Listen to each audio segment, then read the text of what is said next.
Sabi, mabilis na lakad lamang. And you should not push to each other. Avoid horseplay so that we can make a perfect drill during each drill that we have here at your school.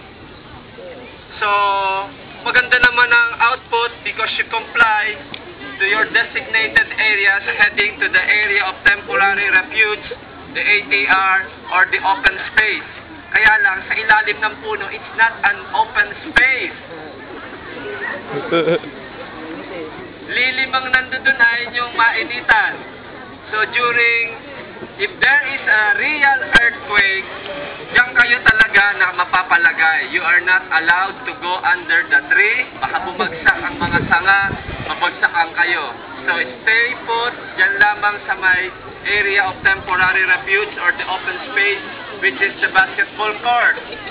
So from time to time, we'll be having this earthquake drill. We are the personnel from the SPMA Disaster Management Committee being headed by Major Vicente Tolentino on my right. He is our boss.